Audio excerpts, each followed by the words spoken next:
warahmatullahi wabarakatuh. Waalaikumsalam warahmatullahi wabarakatuh. Lembah Madu, literasi bagi anak hebat. SDN Kemakmuran 2. Perkenalkan, nama saya Rosa Maharatu, kelas 6 dari SDN Kemakmuran 2, Kecamatan Lemauke, Kota Cirebon. Pada kesempatan ini, saya akan mempresentasikan review buku yang berjudul Kisah Putri Salju dan 7 Kurcaci. Buku ini dituliskan oleh Umi Nurhayati, diterbitkan oleh Lingkar Media. Buku ini saya baca dari meminjam buku perpustakaan sekolah.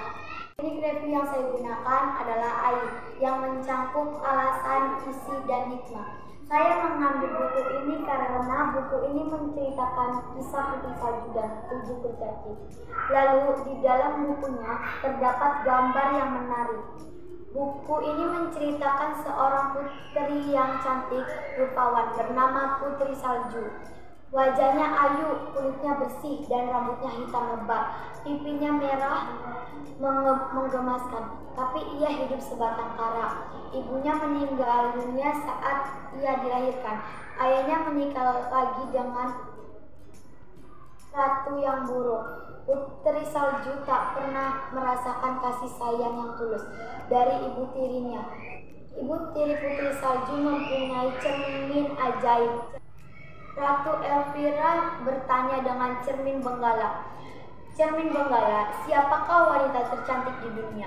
Cermin kaca benggala menjawab, Putri Salju, wanita tercantik di dunia. Ratu Elvira marah dan menyuruh pemburu untuk membunuh Putri Salju.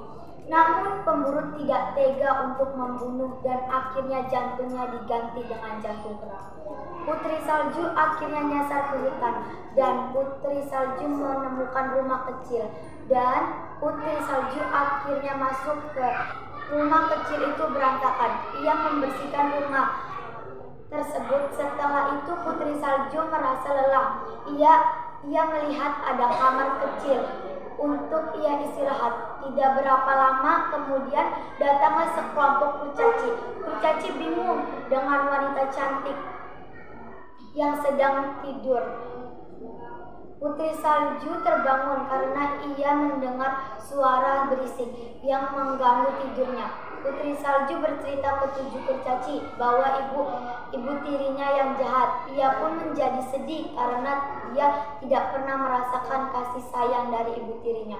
Setelah Putri Salju tinggal di rumah kurcaci itu, kemudian Ratu Elvira pun kesal dan kemudian Ratu Elvira menyamar sebagai wanita penjual keliling, menjual apel yang diracun oleh Ratu Elvira. Habis dimakan oleh Putri Salju, akhirnya Putri Salju pun pingsan dan 7 kurcaci datang membawa Putri Salju ke kamarnya.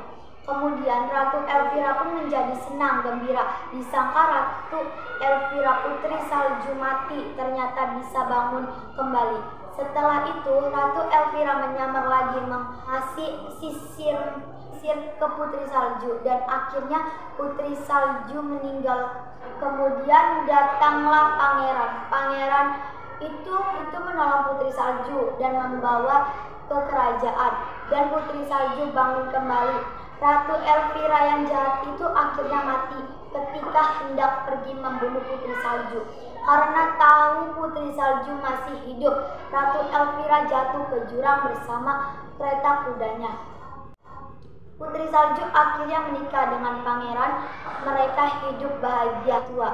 Amanah dari cerita tersebut adalah agar kita tidak boleh terlalu iri hati terhadap orang lain, karena itu akan merugikan diri sendiri, terutama jika kita sampai berniat jahat. Lebah Madu Kemakmuran 2, wing wing wing, manis bermanfaat. Wassalamualaikum warahmatullahi wabarakatuh.